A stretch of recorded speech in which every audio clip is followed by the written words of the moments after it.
Pemirsa, relawan perubahan yang mengusung mantan Gubernur DKI Jakarta Anies Baswedan maju sebagai calon presiden 2024 resmi deklarasikan di Padang, Sumatera Barat. Deklarasi tersebut langsung dihadiri Anies Baswedan bersama ratusan anggota relawan perubahan dari berbagai daerah di Sumatera Barat.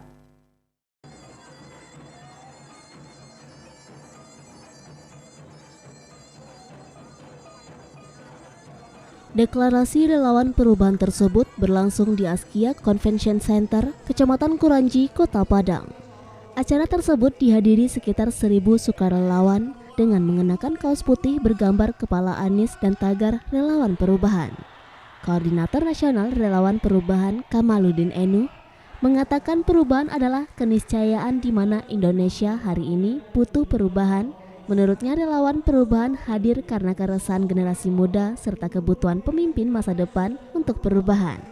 Relawan perubahan merupakan bentuk usaha generasi muda untuk menghadirkan dan memperjuangkan tokoh yang kapabel serta dianggap layak memimpin Indonesia, yaitu Anies Baswedan.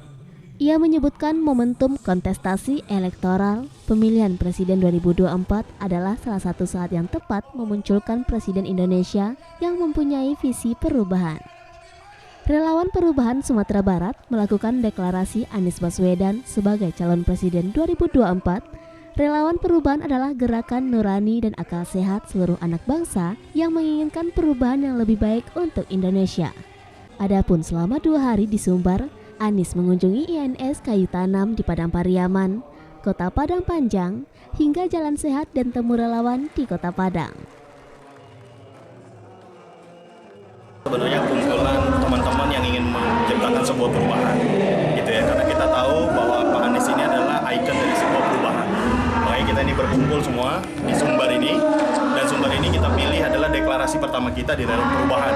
Karena kita berharap bahwa Sumbar ini menjadi saksi sejarah untuk perubahan di 2024. Ini apakah relawan perubahan ini gabungan dari relawan yang lain atau berdiri sendiri ini? Kita saat ini berdiri sendiri, gitu ya. Jadi dari masyarakat bawah, gitu ya, dari masyarakat teman-teman yang ada di grassroots menginginkan bahwa sebuah perubahan, maka kita buatlah relawan perubahan. Dari Padang, Sumatera Barat, Budi Sunandar, iNews melaporkan.